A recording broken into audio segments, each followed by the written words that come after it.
Hey there, subscribe to my channel, and also press this bell icon so you never miss any new updates, cause whenever we upload new video you will get a notification on your phone. Part 1. You will hear a telephone conversation about voluntary work.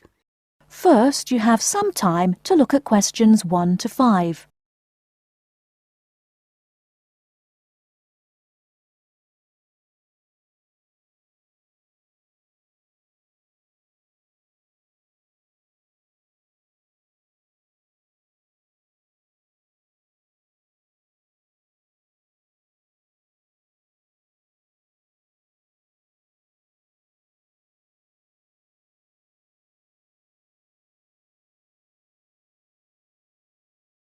Listen carefully and answer questions 1 to 5. Hello, volunteers worldwide. How can I help you? Hello. I'm ringing to find out about opportunities for doing volunteer work. Could you give me some information, please? Yes, certainly. But before I do, I need to ask you for a few personal details.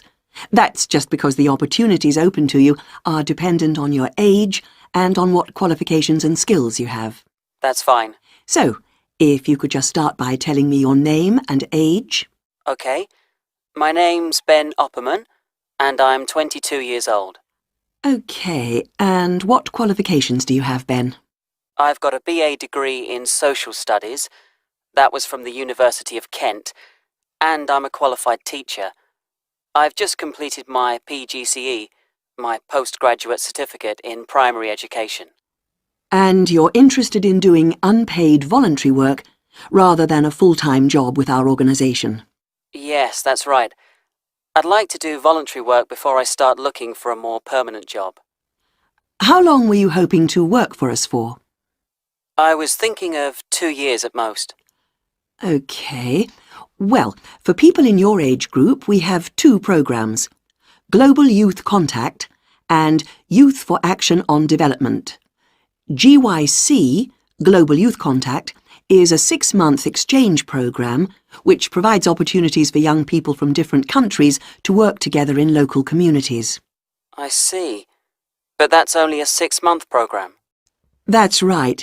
But our other programme, Youth for Action on Development, requires people to volunteer for a year at least. On this programme, most of the placements are for 12 or 18 months.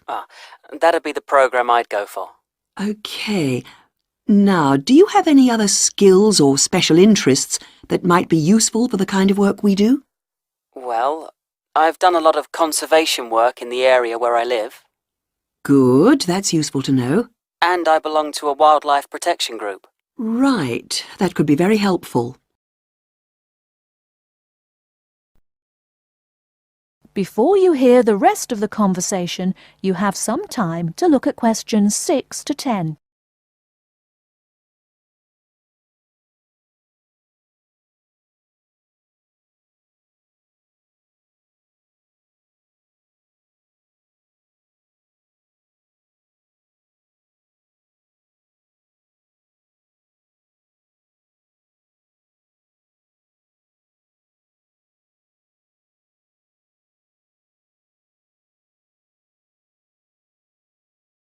Now listen and answer questions 6 to 10. Do you have any questions you'd like to ask me? Yes. Could you tell me what sort of placements are available? Well, all our placements are related to the 4 main areas that we work in. That's education, health, social participation, and employment. Education sounds like the obvious choice for me. And if I wanted to go ahead and apply to work on a programme like this, what do I have to do? Okay, well, our selection procedure is quite a lengthy process, I'm afraid. It can take up to 9 months. We get many more applicants than we have placements for, so we need to make sure that we get the best people for the kind of work we do. It's very important to realise that voluntary work like this is not an easy option. Although you'll have a brilliant experience with us, you are expected to work hard and make a real contribution. It is not just sitting around enjoying a different culture. Of course, I understand that. OK, so if you're interested, I can send you an application pack. You complete the forms and send them back to us. If you are shortlisted, We invite you to come for an interview. That's normally in January. Assuming you're successful, we then start looking for a suitable placement. While we're doing this, we ask you to raise some funds of your own, so that you end up contributing about 2/3 of the cost of your training and travel. Okay, fair enough. I suppose people get sponsorship, do they? Yes, lots of volunteers do that. Then in June, we ask you to come to our headquarters for a week's training. This starts with general training, which is applicable to all volunteers. It includes topics like how to fit into new cultures, looking after yourself mentally and physically, and how to go about relating to the kinds of people you'll be working with. And then you'll have sessions related specifically to your placement. We'll tell you about the country and the area you'll be going to, about the problems and difficulties to expect, and about the kind of responsibilities you'll have once you're there. And when does the work start? It depends, but generally speaking, placements start in September and run for up to 18 months. Sounds brilliant. Could you send me an application pack, please? Yes, certainly. If you'd like to give me your address. Okay, it's 29 Park Street. That is the end of part 1. You now have half a minute to check your answers.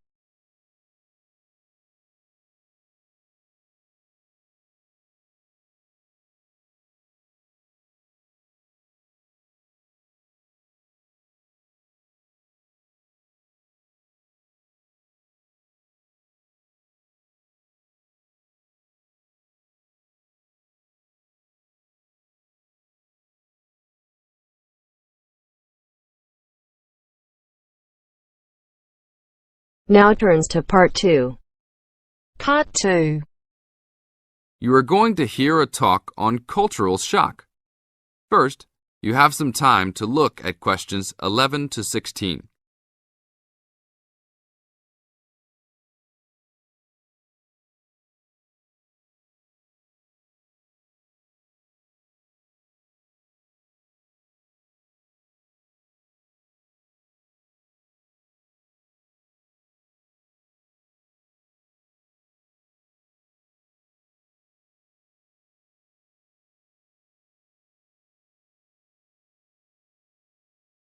Now listen to the tape and answer the questions.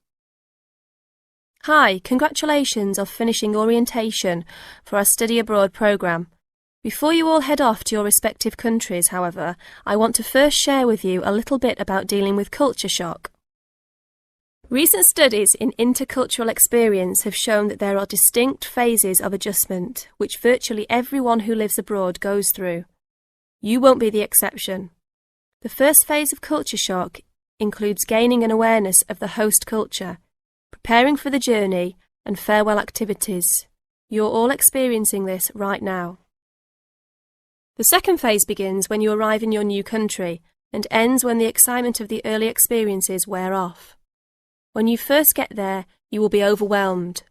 Initial impressions convey a sense of monumentality of the experience. You'll love it. During the third phase, you will start taking a more active role in your setting. This will produce frustration because there will be some difficulty in coping with even the most elementary aspects of everyday life. I remember not being able to find a toilet one day because I forgot the word for bathroom. Anyhow, your focus will shift during this phase to the differences between your new host culture and your home cultures. This can be troubling, but these sometimes insignificant difficulties can be blown into major catastrophes. That's why this stage is most often referred to as culture shock. Now look at questions 17 to 20.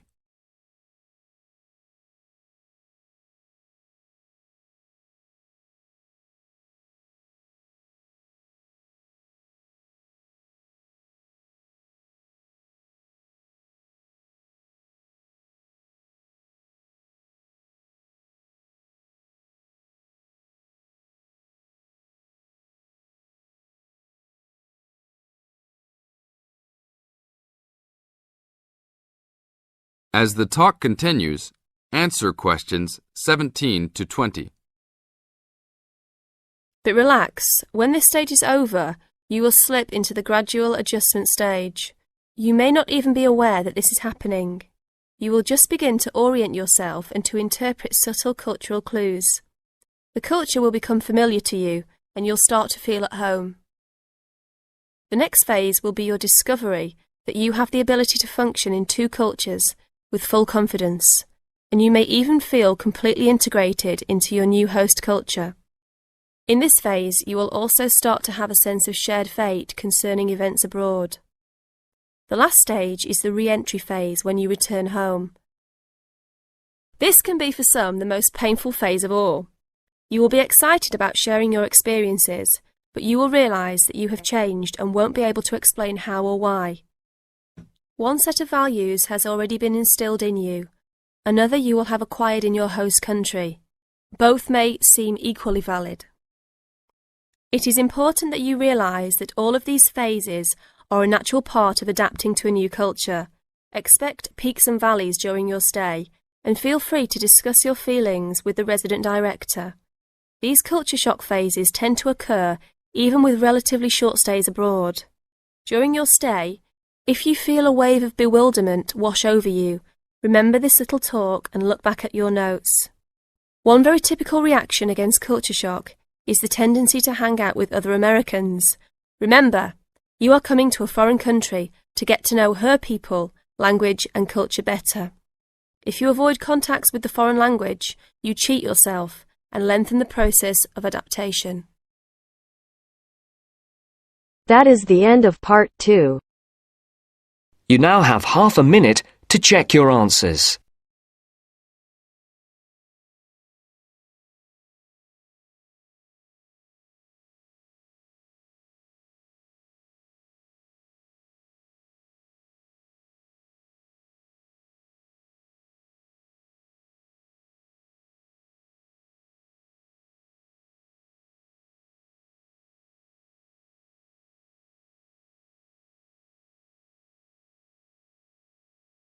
Now turns to part 3. Part 3. You will hear a discussion between two students and their tutor. First, you have some time to look at questions 21 to 25.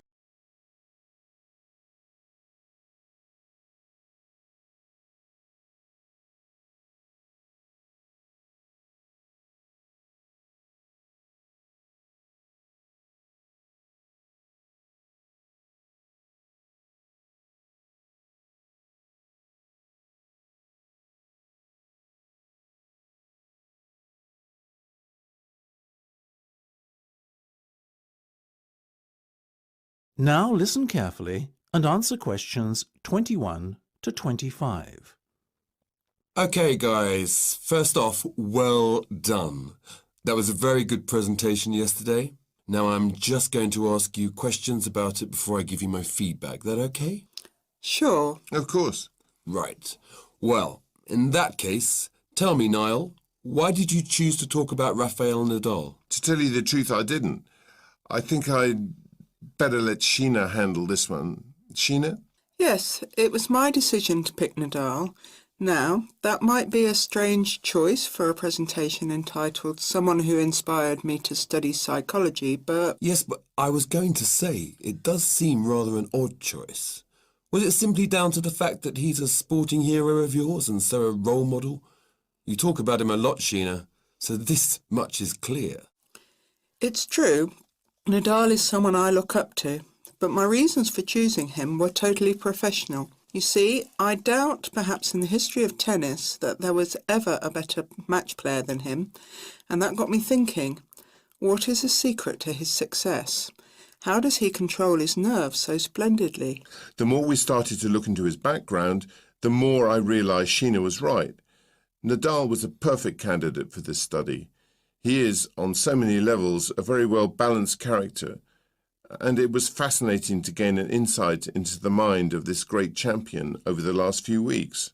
I'll admit that I was at first somewhat unsure about whether or not I should back Sheena on this one, but it didn't take long for our research to put us at ease. So, while most of the students were researching Freud and other visionaries in the field of psychology and psychoanalysis, You were looking into a present-day sports star? Does that not strike you as a little odd? Of course, we knew it was a risk. After all, there was a danger that no one, least of all you, would take us seriously when we stood up on stage and started our presentation. That said, I think it is in the spirit of psychology to be inquisitive and adventurous and not just stick to the conventional. Otherwise, how would the field have come so far, as it has done already? Well, I must say, your risk certainly paid off. Yours was, without a shadow of a doubt, the most interesting and original presentation I saw. And judging by the reactions of the other students, I would have to say that everyone else was equally impressed. Thank you. I'm so glad you think so. Yes, but notwithstanding your excellent presentation content, we must remember that the marks for this project are awarded based on a number of criteria, and we'll examine those in a few minutes. But first, another question. Where did you find your sources? Well, and I don't quite know how we managed it, but we were able to secure a face-to-face interview with Nadal while he was over here for the Wimbledon Tennis Championship, so we weren't reliant on newspaper articles and interviews or any other forms of secondary sources. We did, however, find the library's sports archive an invaluable backup aid to help us fill in the gaps and piece together our interpretation of what makes Nadal such a mentally strong champion. Before you hear the rest of the discussion, you have some time to look at questions 26 to 30.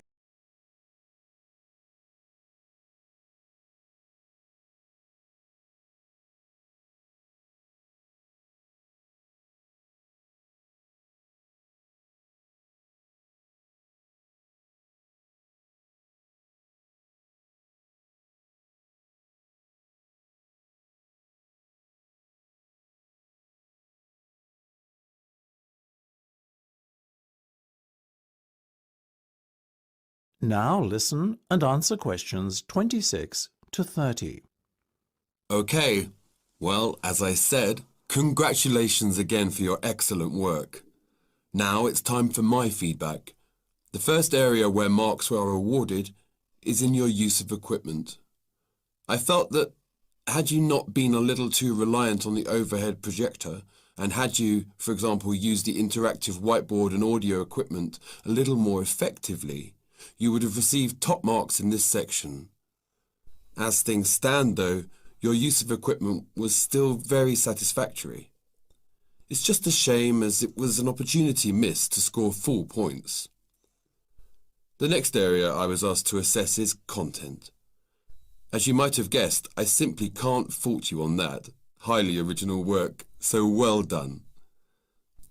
As for your timing, I felt that the two of you were a little too over-rehearsed, so the presentation felt, at times, a little robotic. That said, again, it was very satisfactory, and you would get full points for effort. Sadly, though, there is such a thing as trying too hard, and that cost you top marks here, I'm afraid. Oh, I see. Right. What was particularly impressive, though, was the thick handout you'd prepared for everyone. I took it home to read through it afterwards, and it was very well written. But not alone that, it also enhanced my experience of the presentation itself on the day, as I was able to refer to the handout for further information on what was being discussed and to answer any questions I had. Very nice. As for your level of interaction, well, you had so much that you were intent on packing into your 20-minute time slot that sadly you run out of time at the end, which left no room whatsoever for interaction and no one had the chance to ask you any questions. You've probably guessed, therefore, that you did worse than average in this department, and unfortunately, your score will have to reflect this. Oh my goodness, everything sounded so positive at the start. That is a big disappointment. We worked so hard. Now, don't be so quick to get deflated. Remember, your presentation skills only count for 15% of the project grade. Your score in this assessment, even if it were terrible, would still not be enough to prevent you from getting top marks overall. It's very hard to score well in the presentation assessment anyway, so believe me, you both did reasonably well. Thank you. I wish I felt like that. Yes, your feedback was very constructive. We're just a little disappointed with ourselves. Why? That is the end of part 3. You now have half a minute to check your answers.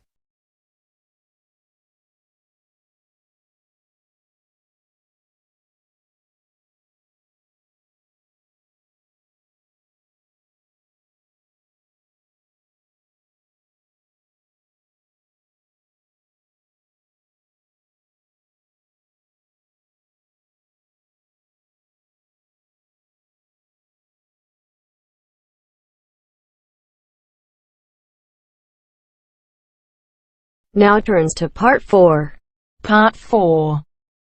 You will hear a psychology undergraduate describing the research she is currently doing on expertise in creative writing. First, you have some time to look at questions 31 to 40.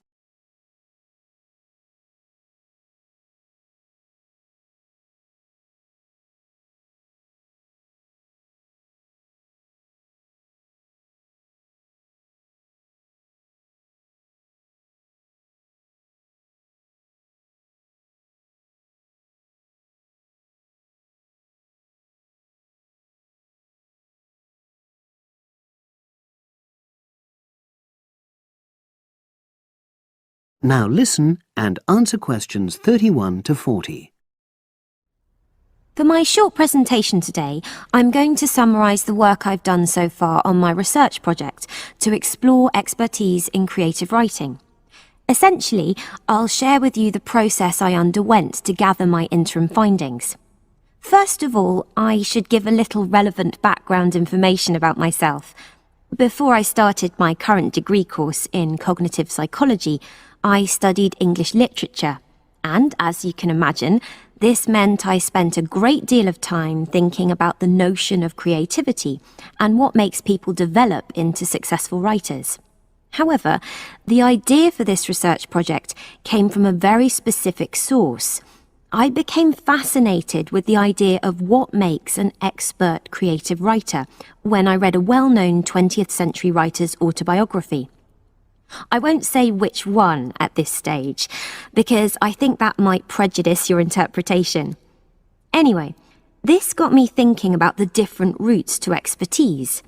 Specifically, I wondered why some people become experts at things, whilst others fail to do so, in spite of the fact that they may be equally gifted and work equally hard. I started to read about how other researchers had explored similar questions in other fields. I began to see a pattern that those studies which involved research in a lab were too controlled for my purposes, and I decided to avoid reading them. I was quite surprised to find that the clearest guidance for my topic came from investigations into what I call practical skills, such as hairdressing or waiting tables. Most of these studies tended to use a similar set of procedures, which I eventually adopted for my own project.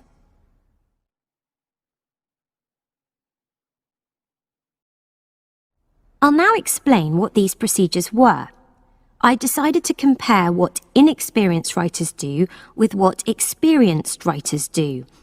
In order to investigate this, I looked for 4 people whom I regarded as real novices in this field. Which proved easy, perhaps unsurprisingly. It proved much harder to locate people with suitably extensive experience who were willing to take part in my study. I asked the first 4 to do a set writing task and, as they wrote, to talk into a tape recorder, a technique known as think aloud. This was in order to get experimental data. Whilst they were doing this, a research assistant recorded them using video. I thought it might be helpful for me in my transcriptions later on. I then asked 4 experienced writers to do exactly the same task. After this, I made a comparison between the 2 sets of data, and this helped me to produce a framework for analysis. In particular, I identified 5 major stages which all creative writers seem to go through when generating this genre of text. I think it was fairly effective, but still needs some work, so I intend to tighten this up later for use with subsequent datasets. I then wanted to see whether experienced writers were actually producing the better pieces of writing. So I asked an editor, an expert in reviewing creative writing, to decide which were the best pieces of writing. This person put the 8 pieces of work in order of quality, in rank order, and using his evaluations, I was then able to work out which sequence of the 5 stages seemed to lead to the best quality writing. Now, my findings are by no means conclusive at this point. I still have a long way to go. But if any of you have any questions, I'd be happy to answer them and go. That is the end of part 4. You now have half a minute to check your answers.